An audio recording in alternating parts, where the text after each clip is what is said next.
Okay, this is really difficult for me to say. You know how people are like, talk about Brazilian blowouts? Just want to get to the main point.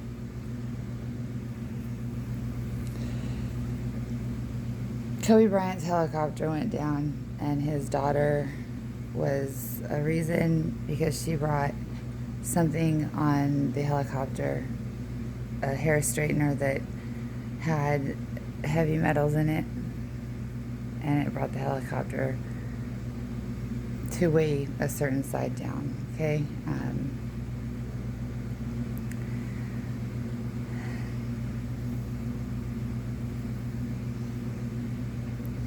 You guys remember the Leah story and everything. This isn't easy for, I don't know. If I'm like the spokesperson for all of these bad things, then, or the investigator speaker or the speaker for, and I should be getting paid like honestly, I should own Vegas actually, based on the things I know what I do.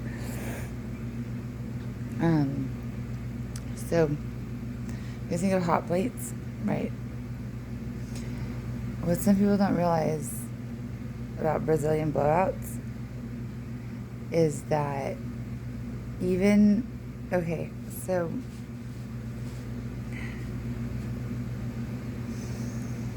Brazilian blowouts became a big thing, okay, because they wanted them ground, they wanted to ground the people who were getting addicted to their hair being blown out.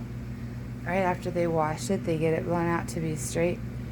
And it became addictive because there are a lot of addictive traits when it comes to the reactions that people get.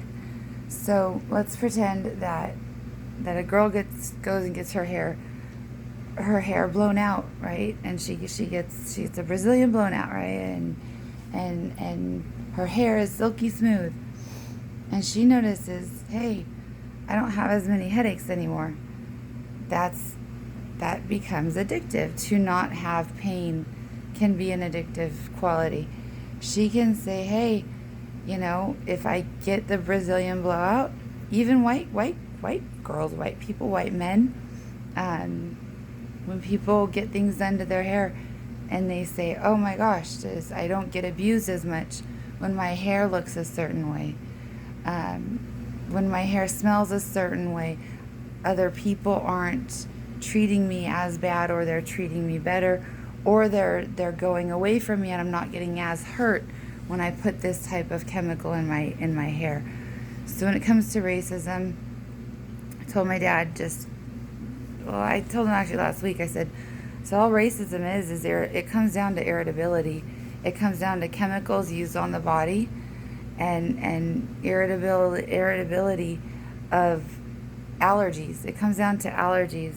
So, did I say irritability? I mean, it comes to allergies. Allergies cause irritability. Irritability causes lashing out. If you're within physical distancing, like we talk about, like our leaders are speaking about social distancing, all that kind of stuff.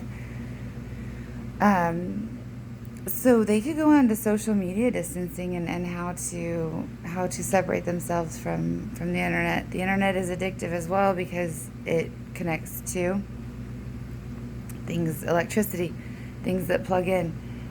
So then they find themselves under shelter. Is that addictive to be under shelter when they wake up with less bugs or less pain, or if they get a good night's sleep and then they're able to learn better the next day, and then they don't get a whooping, or they don't get spanking, or they don't get hurt by someone else or someone else in the class for getting the answer wrong. So all these things are linked to cause and effect. So I could still speak. It's these things that I have to speak on are very difficult for me too. So what I do is I try to have a good sense of humor with things. I try to make light when I can, to put out things that are funny, and as well as information. I'll never put funny information usually in with pertinent information. I think the last thing I did, I'm very itchy myself, and so so the thing is with, you know how with these devices, okay, there's metals in them, there's magnets. And if people are running and they have a backpack on their back, let's say you take some water and you go up high in the sky.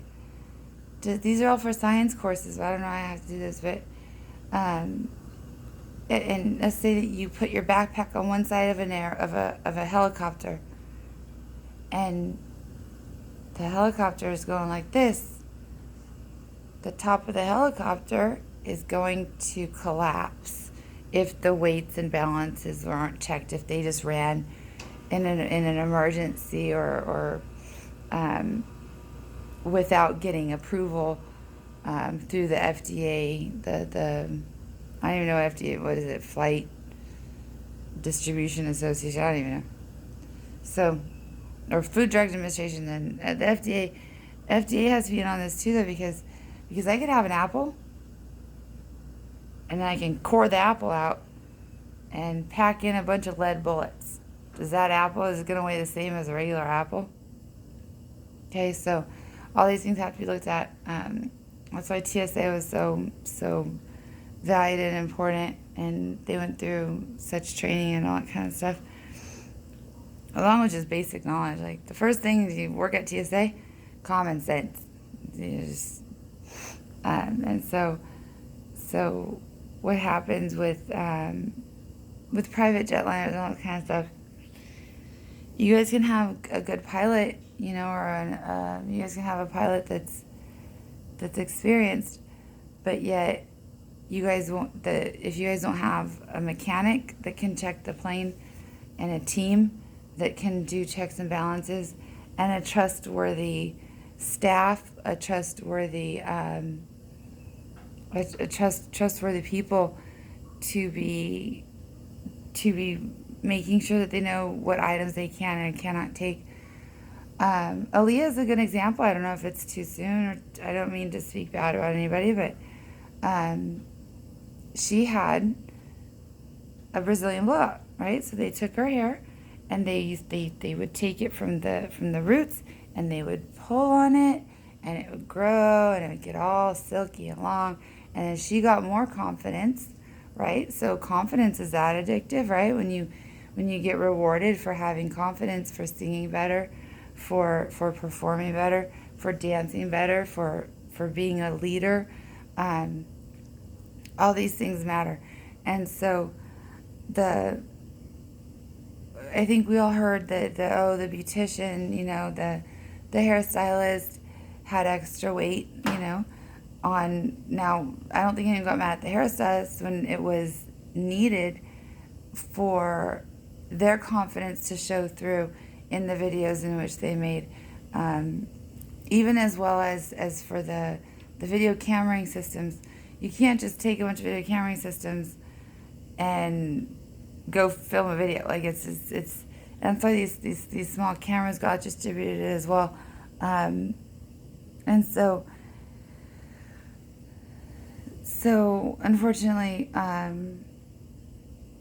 I don't know if Kobe Bryant's wife, I don't know how she's doing. I don't know. I don't know the finalization of bodies, of how it was found, of who was found, of who even maybe ran away from, who rolled out and crawled away from all of it. Those things are very traumatizing to go through, no matter what. At any rate, the Brazilian blowout people, though, the people that did the hair, everyone did their best to teach and said, this is how you do it. The issue that's not being brought up, I'm sure this is already brought up for all the professionals and all the higher authorities and all the sports players and everything like that. What's not being said is, what's not being talked about are the lights inside of these devices. So you can have a blow dryer. You guys ever get those blow dryers that have the blue light? You guys can make, you guys see the blue light on your face. those can be blinding. So you guys see the red lights, right? So you guys see you see the lasers and all that kind of stuff. I was exposed to lasers and laser lights at a very young age, um, as well as a lot of my other friends and stuff like that. Um, and so and I was around kids. I think I'm not gonna lie. Um, could have anyway. Could have some kid. I think he knows who he is. We were at a we were at a high school actually. We were very young, and someone was shining those laser lights directly in people's retinas when they were for the teachers to be showing. So he was a quick one. He grabbed it from the teacher and would shine at all the kids and everything. And so those things aren't being taken into accountability when it comes to the air traffic control. Sorry, I'm exhausted and I don't feel well. I'm getting hit hard by sulfur and radiation and stuff like that. So I'm trying to stay aware. Plus, these things are very hard to speak about. I'm very understanding and very so when it comes to the lighting inside of these see, we were all trusted as human beings to have these items so that we were able to be of a presentable level, at a presentable level, smelling presentably. And it's those who are not honest, those who are withholding information.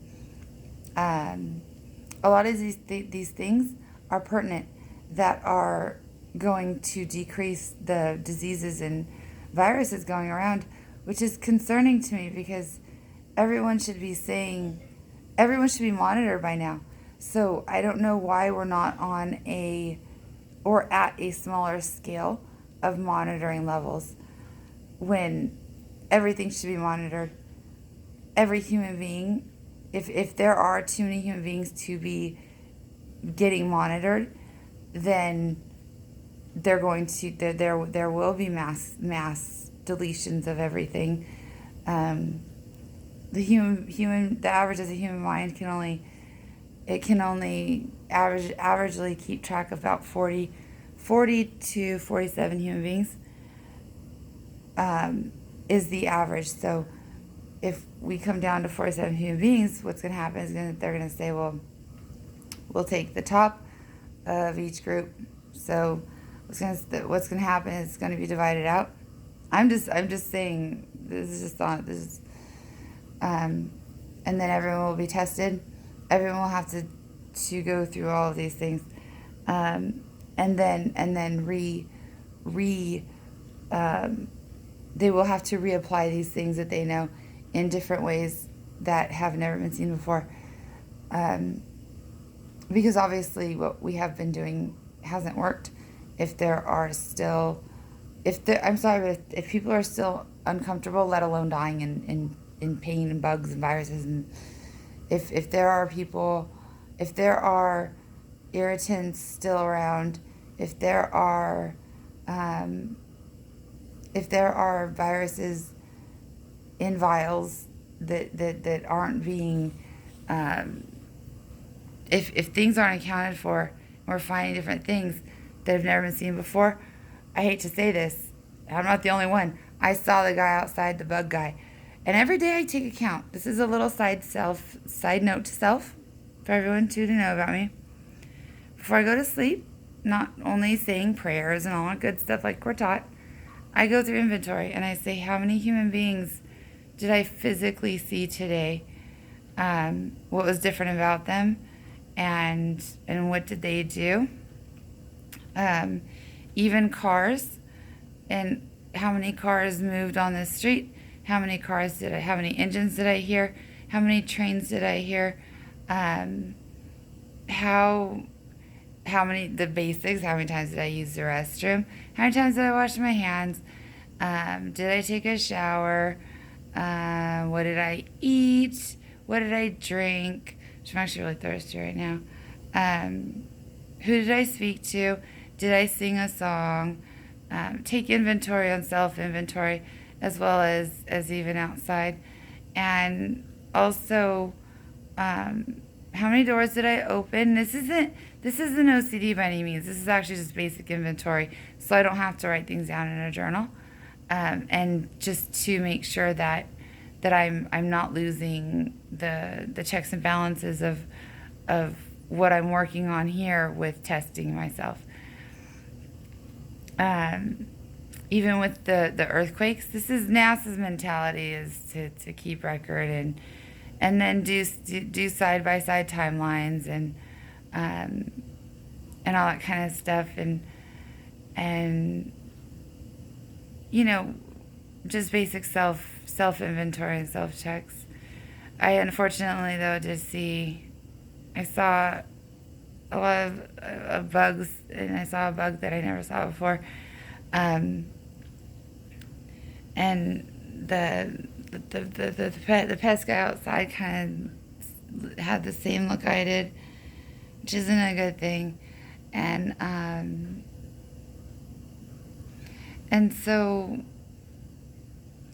again, I'm really sorry about I wanted to let the professionals handle all the Cobe Bryant stuff and the helicopter issues.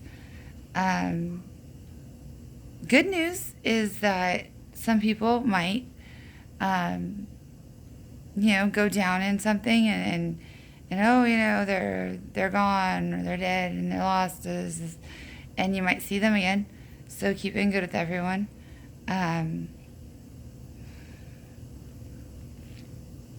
And so the bad news is that the acts of things are getting, people are getting addicted to what doesn't happen to them. So let's say if I don't smoke, then I don't have pain. So I'm not gonna wait. Hold on. I was gonna start with this. Okay, so if I do this, if I wash my hair, then my brother won't pull it, and then I won't have pain. So I'm going to wash my hair. The issue, ultimately, is the middle part. Is why are these people being so hurt and getting addicted to not having pain when that should be a self-given right? That should be a right from our higher powers from above. But apparently it's not. Because we're controlled by pain physically every day. And I gotta go. It's 20 minutes and I gotta go finish my laundry. Sorry about all that Kobe stuff. Bye.